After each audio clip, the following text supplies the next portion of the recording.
বাংলাদেশের ছোট পর্দার অঙ্গনে নেমে এসেছে শোকের ছায়া। জনপ্রিয় অভিনেতা জাহির আলভির স্ত্রী আফরা ইবনাত ইকরা আর আমাদের মাঝে নেই। পরিবার সূত্রে জানা গেছে, আজ দুপুর ১:৩০টার দিকে মিরপুর ডিওএইচএস এলাকার একটি বাসায় তিনি আত্মহত্যা করেন। বিষয়টি নিশ্চিত করেছেন অভিনেতার শ্বশুরবাড়ির সদস্যরা।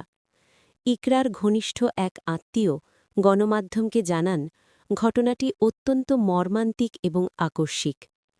বর্তমানে অভিনেতা জাহির আলভি নেপালে অবস্থান করছেন বলে জানা গেছে।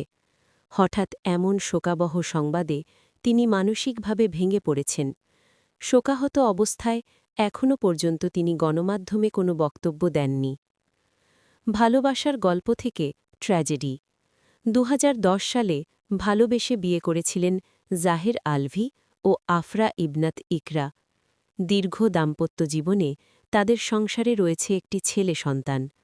সুখী পরিবার হিসেবে পরিচিত এই দম্পতির জীবনে এমন মর্মান্তিক ঘটনা সত্যি সবাইকে স্তব্ধ করে দিয়েছে।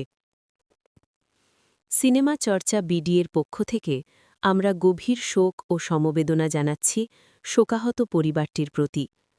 যদি আপনার আশেপাশে কেউ মানসিকভাবে বিপর্যস্ত থাকেন, দয়া করে তাকে একা না রেখে পরিবারের সদস্য, বন্ধু কিংবা বিশেষজ্ঞ সহায়তা নেয়ার পরামর্শ দিন।